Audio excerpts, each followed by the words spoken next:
وَهَمُّوا بِمَا لَمْ يَنَالُوا۔ اب یہاں پر اگر دقت کی جائے کہ سورہ توبہ کی آیت نمبر 74، یہ موضوع یعنی آپ کو جب آپ تبوک سے واپس آ رہے تھے تو آپ کو قتل کرنے کی کوشش کی، اس کا ذکر قرآن مجید میں بھی ہوا۔ اور دوسری وجہ کیا ہے کہ صحیح مسلم میں بھی ان منافقوں کے بارے میں کہا گیا کہ ان کی جنگ ان کی زندگی سے لے کے قیامت تک چلے گی۔ حرب للہ ولرسولہ فی الحیات الدنیا ویوم یقوم الاشہاد۔ تو معلوم ہوا کہ یہ کوئی سادے منافق نہیں ہیں، کوئی عام منافق نہیں ہیں، بلکہ یہ ایسے منافق ہیں کہ جن کا اثر اور جن کا فتنہ اس زمانے سے لے کے آج تک اور آج سے لے کر قیامت تک باقی ہے اور جاری ہے۔ اب یہ کون ہیں؟ تو بعض جگہ کتب اہل سنت میں فلان فلان کہا گیا، اور بعض جگہ 12، کہیں 13، کہیں 14، کہیں 15۔ 12 کا عدد زیادہ مشہور ہے۔ پھر بعض اصحاب نے سوال کیا کہ ہم بھی ان میں تھے، کیا ہمارا نام بھی رسول اللہ صلی اللہ علیہ وسلم نے تم سے لیا؟ اور بعض جگہ کتب اہل سنت میں صحیح روایت کی صورت میں بعض نام آئے، اور جن راویوں سے نقل ہوئے وہ سب ثقہ تھے، جن راویوں سے نقل ہوئے وہ صحاح ستہ کے روات تھے، لیکن ظاہر ہے کہ وہ موضوع قابل قبول نہیں تھا۔ تو ان میں سے ایک راوی کہ جس کو انشاءاللہ بعد میں بھی ڈسکس کریں گے، ولید بن جمع یا ولید بن عبداللہ بن جمع، اب گو کہ وہ ثقہ ہیں لیکن ان کو رد کیا گیا، خصوصاً ابن حزم نے رد کیا۔ کس لیے؟ اس لیے کہ ان سے ایک روایت نقل ہوئی ہے اس کو رد کیا جائے۔ ہم اس روایت کو ثابت کرنا بھی نہیں چاہتے، اس روایت کو اس لیے بیان کر رہے ہیں کہ کل کو اگر کسی شیعہ کتاب میں وہ روایت مل جائے یا کوئی ذاکر بیان کر دے یا کوئی عالم بیان کر دے تو یہ نہ کہا جائے کہ یہ شیعوں کا نظریہ۔ تو سب سے پہلے جس کتاب سے ہم نقل کرتے ہیں اور گفتگو کو آگے بڑھاتے ہیں، یہ ہم بتاتے چلیں کہ جنگ تبوک سے جب آپ واپس آ رہے تھے تو واپس آتے ہوئے حرف بحرف اس کو ہم پڑھ دیتے ہیں۔ سب سے پہلے تاریخ ابن کثیر یعنی بدایہ نہایہ، جلد نمبر 5 اور صفحہ نمبر 41۔ جب رسول اللہ صلی اللہ علیہ وسلم غزوہ تبوک سے واپس تشریف لائے تو آپ نے منادی حکم دیا، تو اس نے اعلان کیا کہ رسول اللہ صلی اللہ علیہ وسلم گھاٹی کو پکڑے ہوئے ہیں، بس اسے کوئی نہ پکڑے۔ اسی اثنا میں حضرت حذیفہ رضی اللہ تعالی عنہ رسول کریم صلی اللہ علیہ وسلم کے آگے چل رہے تھے اور حضرت عمار رضی اللہ تعالی عنہ پیچھے چل رہے تھے کہ ڈھاٹے باندھے ہوئے اونٹوں پر سوار ایک گروہ آ گیا۔ بس وہ حضرت عمار رضی اللہ تعالیٰ پر پل پڑے اور وہ حضرت رسول کریم کے پیچھے پیچھے چل رہے تھے، اور حضرت عمار رضی اللہ تعالیٰ عنہ اونٹوں کے چہروں پر مارنے لگے۔ رسول کریم صلی اللہ علیہ وسلم نے حضرت حذیفہ رضی اللہ تعالیٰ عنہ سے فرمایا قد قد، یعنی آہستہ آہستہ، حتیٰ کہ رسول اللہ صلی اللہ علیہ وسلم وادی میں اتر گئے۔ پس جب آپ اترے اور حضرت عمار رضی اللہ تعالیٰ عنہ واپس آئے تو آپ نے فرمایا اے عمار، کیا آپ نے لوگوں کو پہچان لیا؟ انہوں نے جواب دیا میں نے عام اونٹوں کو پہچان لیا، جبکہ لوگ ڈھانٹے باندھے ہوئے تھے۔ آپ نے فرمایا کیا تمہیں معلوم ہے کہ ان کا ارادہ کیا تھا؟ انہوں نے جواب دیا اللہ اور اس کا رسول بہتر جانتے ہیں۔ آپ نے فرمایا ان کا ارادہ تھا کہ اللہ کے رسول کو لے جا کر پھینک دیں، یعنی گھاٹی سے بلندی سے پھینک دیں۔ یہ ہے اصل داستان۔ اب اگر یہاں پر ایک موضوع آپ دیکھیں کہ جناب عمار سے رسول اللہ صلی اللہ علیہ وسلم نے سوال کیا۔ اب حضرت حذیفہ رسول اللہ صلی اللہ علیہ وسلم کا اونٹ پکڑے ہوئے تھے، حضرت عمار پیچھے تھے، پیچھے سے حملہ ہوا، حضرت عمار نے ان کو سواریوں کو مارنا شروع کیا تاکہ یہ بدک جائیں اور آگے نہ آ سکیں۔ اب یہاں پر نوٹ کرنا شروع کریں آپ کہ اصل موضوع کیا تھا۔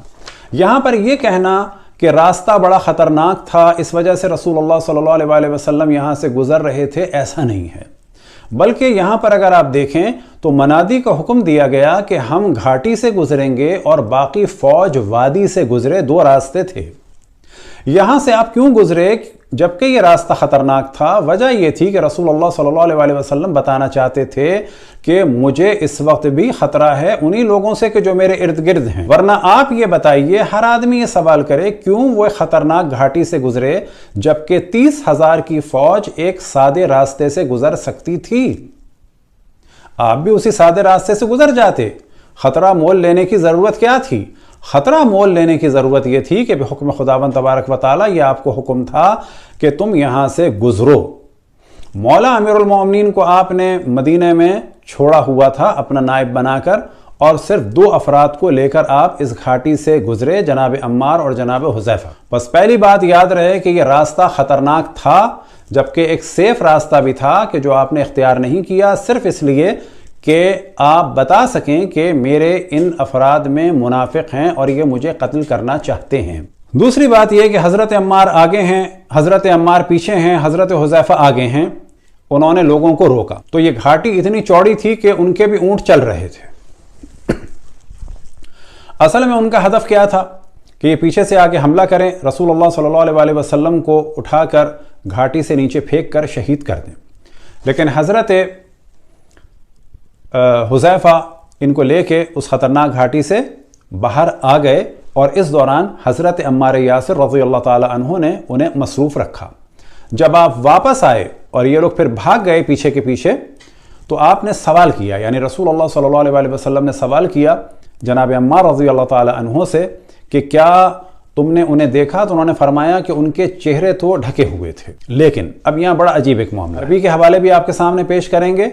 قد عرفت عامۃ الرواحل، اور بعض جگہ بیان ہوا قد عرفت رواحل فلان و فلان، کہ میں نے ان سب کے اونٹوں کو پہچان لیا. اور ایک جگہ بیان ہوا کہ میں نے ان کے اور ان کے فلان فلان کے اونٹوں کو پہچان لیا. اب یاد رکھیں یہ 30,000 کی فوج ہے، لیکن حضرت عمار کچھ اونٹوں کو بھی پہچان گئے. یہ بہت سینسٹیو موضوع ہے، اونٹوں کو پہچان گئے. یہ بالکل ایسا ہے جیسے کہ ہم آج بعض لوگوں کی گاڑیوں کو پہچانتے ہیں. اس زمانے میں بھی لوگ ایک دوسرے کے جانوروں کو، اونٹوں کو پہچانتے تھے.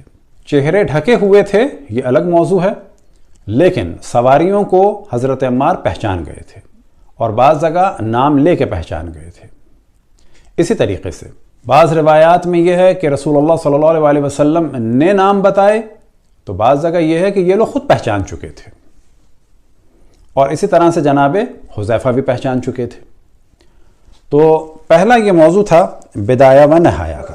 ایک اور موضوع ہے اسی صفحے پہ، صفحہ نمبر 40 میں، وہ بھی آپ کے سامنے بیان کر دیتے ہیں. راوی بیان کرتا ہے کہ حضرت عمار رضی اللہ تعالی عنہ نے حضرت نبی کریم صلی اللہ علیہ وسلم کے اصحاب میں سے ایک آدمی سے سرگوشی کی. کس میں سے؟ اصحاب میں سے. اب یاد رکھیں کہ ان تمام موضوعات میں ان منافقین کا نام نہیں لیا جا رہا کہ جن کا کھل کے لیا جاتا تھا. اگر یہ وہ ہوتے تو ان کا نام لیا جاتا. یہ وہ نہیں ہیں، ان کے علاوہ ہیں کچھ، اور یہ بات بہت کلیئر ہو جاتی ہے. ابن سلول وغیرہ نہیں ہیں، وہ منافق تھے نچلے درجے کے. یہ وہ منافق ہیں کہ جن کا ذکر سورہ توبہ میں ہوا، وَمِمَّنْ حَوْلَكُمْ مِنَ الْأَعْرَابِ مُنَافِقُونَ، کہ اے میرے حبیب تمہارے ارد گرد جو بدو ہیں ان میں منافق ہیں. وَمِنْ أَهْلِ الْمَدِينَةِ مَرَدُوا عَلَى النِّفَاقِ، اور اہل مدینہ میں سے ایسے ہیں کہ جو نفاق میں شدید ہیں.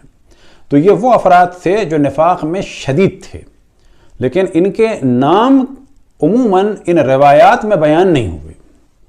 پس معلوم ہوا کہ ان کے ناموں کو چھپانے کا ہدف یہ ہے کہ یہ وہ مشہور منافق نہیں ہیں کہ ان پہ ڈال دیا جائے. ان منافقین کے علاوہ یہ ایک چھپے ہوئے شدید منافق ہیں. تو حضرت نبی کریم صلی اللہ علیہ وسلم کے اصحاب میں سے ایک آدمی سے سرگوشی کی، تو اس نے کہا میں آپ کو اللہ کا واسطہ دے کر پوچھتا ہوں کہ تمہارے علم میں گھاٹی والے کتنے آدمی تھے؟ انہوں نے جواب دیا 14 آدمی تھے. اس نے کہا اگر میں بھی ان میں شامل ہوں تو وہ 15 تھے. راوی بیان کرتا ہے کہ ان میں سے 3 آدمیوں نے رسول اللہ صلی اللہ علیہ وسلم سے عذر کیا کہ ہم نے اللہ کے رسول کے منادی کو نہیں سنا تھا. کیا نہیں سنا تھا؟ کہ آپ نے فرمایا تھا کہ کوئی بھی اس گھاٹی سے نہ آئے، یعنی اس گھاٹی سے میں آؤں گا اور تم لوگ صاف راستے سے آؤ. تو وہ کہتے ہیں ہم نے نہیں سنا تھا، اور نہ ہی ہمیں ان لوگوں کے ارادے کا علم تھا. اب جبکہ ان 3 افراد کی ذمہ داری یہ تھی کہ یہ ان 12 پر بھی حملہ کرتے جو کہ انہوں نے نہیں کیا، یا اب کہا جا سکتا ہے کہ یہ 3 ان 12 کو پہچانتے. اور خصوصاً کب؟ کہ چلیں اب تک تو ان کو نہیں پتا تھا، لیکن ان 3 کو سوچنا چاہیے تھا کہ یہ 12 کیوں چہرہ چھپائے ہوئے ہیں۔ اور جب انہوں نے دیکھ لیا کہ یہ 12 لوگ آگے بڑھ کر، فرض کی بات یہ ہے کہ یہ 3 ان میں سے نہیں تھے، تو یہ 12 آگے بڑھ کر حضرت عمار پہ حملہ کر رہے ہیں۔ حضرت عمار جو ہیں وہ اونٹوں کے چہروں کو مار کے ان کو روک رہے ہیں تاکہ رسول اللہ صلی اللہ علیہ وسلم آگے ساتھ خیریت کے اس خطرناک حصے سے گزر جائیں، تو بعد میں ان 3 افراد نے کیوں نہیں پوچھا کہ تم لوگ کون ہو، کیا ہو، کیوں کر رہے تھے؟ یا جب انہوں نے دیکھا تو یہ 3 اٹھ کے ان 12 کو مارنا شروع کرتے، 2-4 کو تو گھاٹی سے پھینکتے۔ تو کہتے ہیں منادی کو نہیں سنا، اور نہ ہی ہمیں ان لوگوں کے ارادے کا علم تھا۔ بڑی عجیب بات ہے، بعد میں بھی علم نہیں ہوا ہے سب کچھ دیکھ کے۔ حضرت عمار رضی اللہ تعالیٰ عنہ فرماتے ہیں کہ میں گواہی دیتا ہوں کہ ان میں سے 12 آدمی اللہ اور اس کے رسول سے دنیاوی زندگی میں اور جس روز گواہ کھڑے ہوں گے تک لڑتے رہیں گے۔ یعنی ان میں سے 12 آدمی جو ہیں مردو علی النفاق، اتنے شدید منافق ہیں کہ یہ رسول اللہ صلی اللہ علیہ وسلم سے اور اللہ سے اس زندگی میں بھی لڑتے رہیں گے، یہاں تک کہ قیامت تک لڑتے رہیں گے۔ کیا مراد؟ کہ ان کا انحراف جو ہے وہ ابن سلول جیسا یا باقی منافقوں جیسا نہیں تھا کہ جو ختم ہو گیا۔ ان کا انحراف، ان کا ظلم، خصوصاً رسول آل رسول کے خلاف ان کی سازشیں اس دن سے چلی ہیں تو اب تک چلتی رہیں گی یہاں تک کہ قیامت آ جائے گی۔ اور روز محشر بھی ان کا نفاق کھل کے آئے گا، اور روز محشر بھی وہ شرمندہ نہیں ہوں گے بلکہ رسول اللہ صلی اللہ علیہ وسلم سے، بلکہ سب سے پہلے اللہ سبحانہ وتعالی سے لڑتے رہیں گے۔ اب ان افراد کو اتنا سادہ نہیں لیا جا سکتا، ان کے اثرات ہیں عالم اسلام پر اور اتنے شدید ہیں کہ یہ چلتے رہیں گے۔ اسی موضوع کو اب ہم بیان کرتے ہیں آپ کے سامنے مسند احمد ابن حنبل سے، جلد نمبر 10، صفحہ نمبر ہے 954۔ اب یہاں پر اصل روایت کو شروع کرتے ہیں۔ حضرت ابو طفیل سے مروی ہے کہ نبی علیہ السلام جب غزوہ تبوک سے واپس آ رہے تھے تو راستے میں منادی کا حکم دیا۔ اس نے اعلان کیا کہ نبی علیہ السلام نے گھاٹی کا راستہ اختیار کیا ہے، اس راستے پر کوئی نہ جائے۔ نبی علیہ السلام کے آگے حضرت حذیفہ اور پیچھے حضرت عمار تھے کہ اچانک کچھ سواریوں پر ڈھانٹا باندھے ہوئے لوگوں کا ایک گروہ سامنے آ گیا جنہوں نے حضرت عمار کو گھیر لیا۔ اب ظاہر سی بات ہے کہ حضرت عمار کیونکہ پیچھے تھے، یعنی پیچھے سے آ گئے، آ گیا سامنے سے مراد یہ کہ نمودار ہوئے کہیں سے۔ حضرت عمار پیچھے تھے، وہ ان سواریوں کے چہروں پر مارنے لگے۔ نبی علیہ السلام نے خطرے کا احساس ہوتے ہی حضرت حذیفہ سے سواری روکنے کے لیے کہا اور نیچے اتر آئے، اور پھر نبی اس گھاٹی سے اترنے لگے۔ اسی دوران حضرت عمار بھی واپس آئے۔ نبی علیہ السلام نے ان سے پوچھا، عمار کیا تم ان لوگوں کو پہچان سکے ہو؟ انہوں نے عرض کیا، اکثر سواریوں کو تو میں پہچان لیا ہوں۔ یہ ترجمہ ہے قد عرفت عامۃ الرواحل، یعنی عموماً میں ان کو پہچان چکا ہوں، لیکن لوگوں نے اپنے چہروں پر ڈھانٹے باندھے ہوئے تھے۔ نبی علیہ السلام نے فرمایا کہ کیا تمہیں ان کا ارادہ معلوم ہے؟ انہوں نے عرض کیا کہ اللہ اور اس کے رسول ہی بہتر جانتے ہیں۔ نبی علیہ السلام نے فرمایا ان کا ارادہ یہ تھا کہ وہ نبی کو لے جائیں اور اوپر سے نیچے ڈھکیل دیں۔ پھر حضرت عمار نے نبی کے ایک صحابی کو سخت سست کہا کہ میں آپ کو اللہ کی قسم دے کر پوچھتا ہوں، کیا آپ کو معلوم ہے کہ اس گھاٹی میں کتنے آدمی تھے؟ اس نے کہا 14۔ یہ وہی پوری پچھلی والی روایت ہے کہ جو پہلے بھی آپ کے سامنے پڑی۔ اب یہاں پر واقعہ یہاں پہ ختم نہیں ہوتا۔ ولید کہتے ہیں کہ حضرت ابو طفیل نے اسی غزوے سے متعلق بتایا کہ نبی نے جب پانی کی قلت کا علم ہوا تو لوگوں سے فرمایا تھا، اور منادی نے یہ اعلان کیا تھا کہ نبی سے پہلے کوئی شخص پانی پر نہ جائے، لیکن نبی علیہ السلام جب وہاں پہنچے تو کچھ لوگوں کو وہاں موجود پایا جو ان سے پہلے وہاں پہنچ گئے تھے۔ اس دن نبی نے انہیں لعنت ملامت کی۔ اب معلوم ہوا کہ غزوہ تبوک کے واپسی میں ایک واقعہ تو ہوا کہ جس میں کم از کم 12 ورنہ 13 یا 14 یا 15 منافق تھے جو آپ کو شہید کرنا چاہتے تھے، اور جب دوبارہ منادی دی گئی کیونکہ پانی کی قلت تھی، ایک پتھر سے، ایک پہاڑی کے ایک حصے سے تھوڑا سا پانی نکلتا تھا کہ جو صرف 2-3 افراد پی سکتے تھے۔ رسول اللہ صلی اللہ علیہ وسلم نے منع فرمایا تھا کوئی وہاں پر پہلے نہ پہنچے۔ پھر آپ نے وہاں جا کے معجزہ دکھایا اور پانی نکلا۔ اب یہ ایک امتحان تھا گھاٹی سے گزرنا، تاکہ لوگوں کو پتا چلے کہ ارد گرد منافق موجود ہیں۔ پھر آپ نے پانی کا اعلان کیا۔ یہ بالکل وہی والا موضوع تھا جیسے کہ بنی اسرائیل سے کہا گیا تھا کہ کوئی بھی پانی نہ پیے، جیسے کہ بنی اسرائیل سے کہا گیا تھا کہ ہفتے کے دن مچھلی کا شکار نہ کریں۔ یہ امتحان تھے انبیاء کی جانب سے۔ بالکل ایسے ہی رسول اللہ صلی اللہ علیہ وسلم نے واضح ارشاد فرمایا تھا کہ کوئی بھی پہلے وہاں پر نہ پہنچے اور پانی نہ پیے، لیکن اس کے بعد بھی کچھ لوگ وہاں پہنچ گئے کہ جو بعض روایات آپ کے سامنے بیان کریں گے کہ وہاں پر بھی یہی کہا گیا کہ فلان و فلان و فلان وہاں پر پہنچ گئے، لیکن رسول اللہ صلی اللہ علیہ وسلم نے ان پر لعنت بھیجی۔ اب آپ کے سامنے مسند احمد ابن حنبل جلد نمبر 17 اور حدیث نمبر 23672، اور اسی حدیث کے لیے نیچے لکھا ہوا ہے اسنادہ صحیح۔ اسی موضوع کو اب دیکھتے ہیں کہ صحیح مسلم میں کس طرح سے بیان کیا گیا ہے۔ صحیح مسلم ترجمہ علامہ وحید الزمان صاحب، جلد نمبر 6 اور صفحہ نمبر 348۔ قیس سے روایت ہے، میں نے عمار یاسر سے پوچھا، عمار بن یاسر جنگ صفین میں حضرت علی کی طرف تھے۔ اب یہ ہے بریکٹ میں، یہ ذہن میں رہے کہ رسول اللہ صلی اللہ علیہ وسلم ارشاد فرما چکے تھے معاویہ اور اس کے طرفداروں کے بارے میں، اور جناب عمار کو بشارت دی تھی تقتلک فیۃ باغیۃ، کہ اے عمار تمہیں ایک باغی گروہ قتل کرے گا، تم جنت کی جانب بلا رہے ہو کہ وہ تمہیں جہنم کی جانب بلا رہا ہوگا۔ ترجمہ کرنے والے بھی اس چیز کو بہت واضح لکھ رہے ہیں، عمار بن یاسر جنگ صفین میں حضرت علی کی طرف تھے۔ اب سوال کیا ہے جناب قیس کا؟ قیس سے روایت ہے کہ میں نے عمار بن یاسر سے پوچھا، تم نے جو حضرت علی کے مقدمے میں یعنی ان کا ساتھ دیا، لڑے معاویہ سے، یہ تمہاری رائے ہے یا تم سے رسول اللہ نے اس بات میں کچھ فرمایا تھا؟ عمار نے کہا، رسول اللہ صلی اللہ علیہ وسلم نے ہم سے کوئی بات ایسی نہیں فرمائی جو عام لوگوں سے نہ فرمائی ہو۔ اب یہ بات کون سی ہو سکتی ہے؟ اہل بیت کے فضائل عام لوگوں کے سامنے بھی بیان کیے، جناب عمار سے بھی بیان کیے، اسی وجہ سے جناب عمار نے معاویہ کے مقابلے میں مولا امیر المومنین کا ساتھ دیا۔ رسول اللہ صلی اللہ علیہ وسلم تمام مسلمانوں سے کہہ چکے تھے، یا علی لا يحبك الا مؤمن ولا يبغضك الا منافق، کہ اے علی تم سے کوئی بغض نہیں رکھ سکتا، بغض کا تعلق دل سے ہے، جنگ اور لعنت ملامت تو قطعاً منافق بنا دیتی ہے۔ اے علی تم سے کوئی بغض نہیں رکھ سکتا مگر یہ کہ وہ منافق ہو، اور کوئی محبت نہیں کر سکتا مگر یہ کہ مومن ہو۔ یہ پتا تھا جناب عمار کو، آپ نے یہی فرمایا کہ ہم سے کوئی ایسی بات خاص نہیں کہی جو اوروں سے نہ کہی ہو۔ تمام مسلمانوں سے کہا تھا کہ جو علی کا مخالف ہے وہ منافق ہے، لہذا جناب عمار نے مولا علی کا ساتھ دیا۔ بہت واضح سی بات ہے، لیکن یہاں پر آپ دیکھیں کہ یہ جواب کیا فرماتے ہیں، جناب عمار کیا جواب دیتے ہیں۔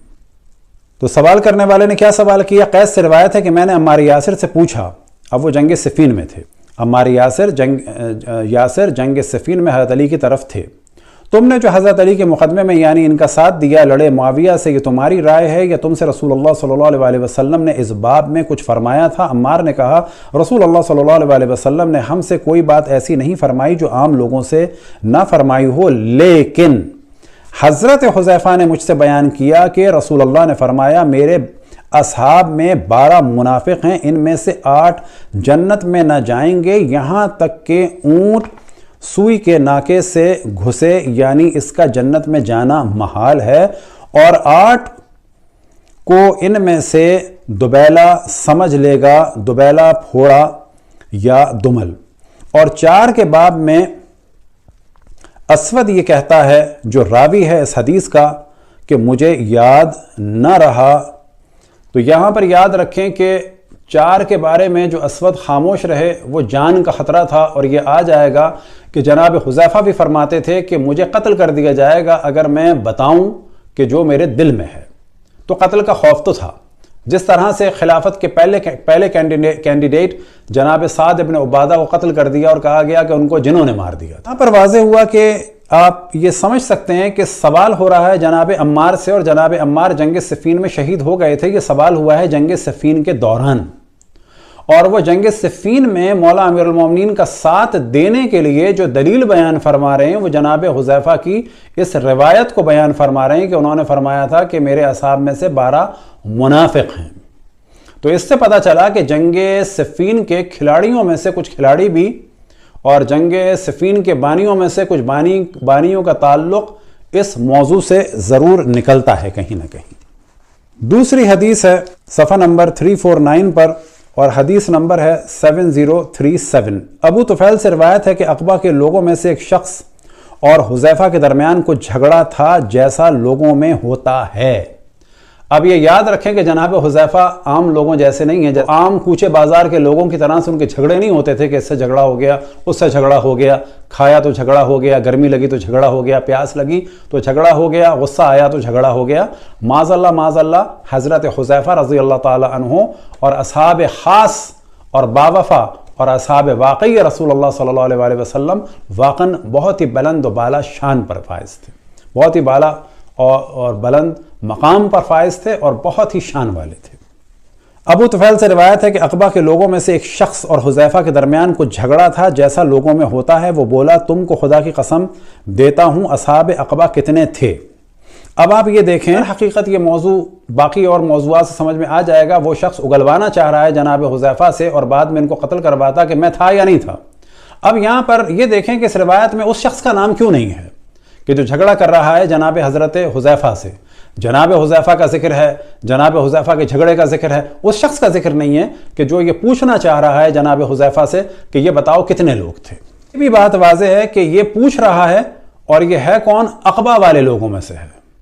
کتنی عجیب بات ہے، اس پہ دقت کریں۔ لوگوں نے حذیفہ سے کہا جب وہ پوچھتا ہے تو بتا دو اس کو۔ انہوں نے کہا ہم کو خبر دی جاتی تھی رسول اللہ صلی اللہ علیہ وسلم سے کہ وہ تیرے سوا 14 آدمی ہیں۔ اب وہی والی بات آ گئی، عقبہ والے آدمی سے وہ کہہ رہے ہیں کہ تمہارے علاوہ وہ 14 ہیں، یعنی کتنے ہیں؟ 15 ہیں۔ اگر تو ان میں سے ہے تو وہ 15 ہیں، اور میں قسمیہ کہتا ہوں کہ ان میں سے 12 تو خدا اور رسول کے دنیا اور آخرت میں دشمن ہیں، اور باقی تینوں نے یہ عذر کیا کہ جب ان سے پوچھا گیا اور ملامت کی گئی کہ ہم نے تو رسول اللہ صلی اللہ علیہ وسلم کے منادی کی کہ عقبہ کے راستے نہ آؤ کی آواز بھی نہیں سنی اور نہ اس قوم کے ارادے کی ہم خبر رکھتے تھے۔ اس وقت پیغمبر خدا سنگستان میں تھے، پھر چلے اور فرمایا کہ اگلے پڑاؤ میں تھوڑا پانی ہے تو مجھ سے پہلے کوئی آدمی پانی پر نہ جاوے۔ جب آپ تشریف لے آئے تو کچھ منافق وہاں پہنچ چکے تھے، ان میں سے پہنچ چکے تھے، آپ نے ان پر اس دن لعنت فرمائی۔ اب یہ منافق پہنچ چکے تھے، ان کا بھی نام نہیں لیا جا رہا۔ تو یہ معاملہ تو بیان ہوا صحیح مسلم سے اور بہت واضح ہو گیا کہ لوگ بھی جانتے تھے کہ عقبہ والے لوگ کون ہیں، کیونکہ جب روایت نقل ہوئی لوگوں کے سامنے جھگڑا ہوا، لوگ پہچانتے تھے اس شخص کو کہ یہ بھی عقبہ والے لوگوں میں سے ایک ہے۔ بس یہ کہنا کہ رسول اللہ صلی اللہ علیہ وسلم نے منع کر دیا تھا، بتایا نہیں تھا، تو یہ احتمال دیا جا سکتا ہے کہ نہ بتانے کے لیے کیا وجہ ہے۔ ایک روایت ہے جو آپ کے سامنے بیان ہوگی کہ رسول اللہ صلی اللہ علیہ وسلم نے جناب حذیفہ سے فرمایا تھا کہ تمہارے بات کیا ہوگا، اور اس وقت پھر خاموش رہنا اور اطاعت کرنا۔ وہ موضوع انشاءاللہ جناب حذیفہ کے ضمن بیان